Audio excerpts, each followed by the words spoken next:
लोक आस्था के महापर्व की शुरुआत आज से होगी। व्रती नहाय खाए के साथ 4 दिनों के इस पर्व को शुरू करेंगे। मंगलवार को व्रत के दूसरे दिन रसिया रोटी का प्रसाद ग्रहण कर निर्जला उपवास शुरू करेंगे और अगले दिन अस्तांचल होते भगवान भास्कर को अर्घ देंगे।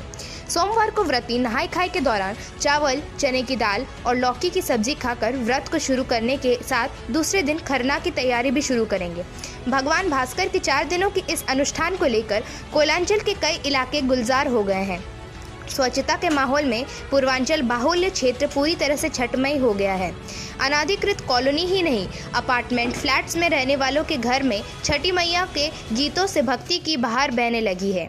वहीं छठ व्रती स्वीटी देवी ने मीडिया को बताया कि माँ सभी के मनोकामना पूर्ण करते हैं और माँ छठी से प्रार्थना करती हूँ कि भारत देश से कोरोना को जल्द से जल्द दूर कर खत्म कर दें। व्रती बुधवार की शाम को पहुंचकर पानी में सूप लेकर खड़ी होंगी और अस्तांचल सूर्य को अर्घ देंगे और बृहस्पतिवार को उगते हुए सूर्य को अर्घ देंगे। कृत्रिम तालाब के साथ वेदिया भी बनाया गया है। घरों के छत पर और बालकनी में भी पूजा अर्चना करते हैं। धनबाद के कई इलाकों में लोग छठ घाट पर नहीं पहुंचने की स्थिति में घरों की छतों पर हौज बनाकर उसमें पानी भरकर छोटे छोटे समूहों में छठ पूजा करने की तैयारी में है। कई इलाकों में छतों को भी केला के पत्ते से खासतौर पर सजाया जा रहा है। प्लास्टिक व रबर के बड़े हौजनुमा ट्यूब भी इस मकसद से बाजार में खूब बिक रहे हैं। अनाधिकृत कॉलोनी में रहने वाले व कई अपार्टमेंट में रहने वाले लोगों को छत की उपलब्धता नहीं होने पर गलियों व घरों के बाहर ही पूजा अर्चना करेंगे।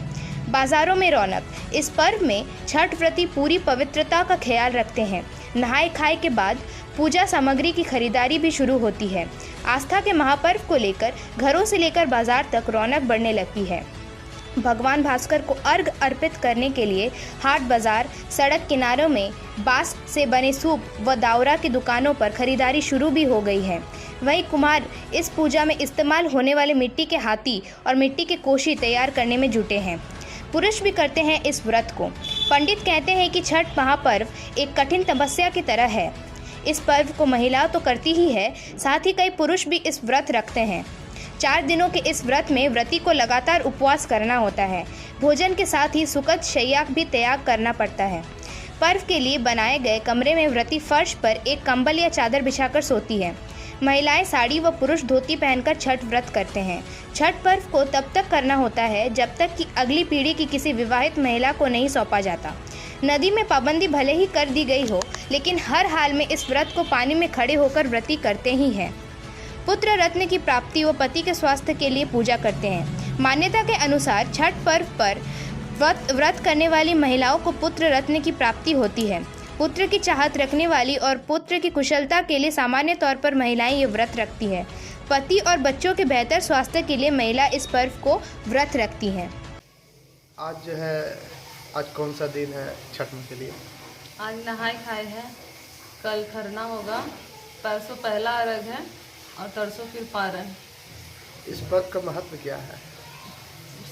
इस सब कुछ तो छठी माई के ही है। सब इनका पर्व का बहुत महान है। कितने दिन के पर्व चलते हैं? ये पर्व 4 दिन का है। पहला दिन नहाय खाए, दूसरा दिन खरना, फिर पहली अर्घ, फिर पारण। इस पर्व में माँ से क्या मांगते हैं? इस पर्व में अपना सुहाग बना रहे, अपना मेरे बच्चे सब अच्छे रहे, सब परिवार सही सलामत रहे, सब खुशहाली से रहे। छठ माँ से प्रार्थना करते हैं कि जो हमारे भारत देश में कोरोना का जो विपत आया हुआ है वो हमारे देश से ख़त्म हो जाए।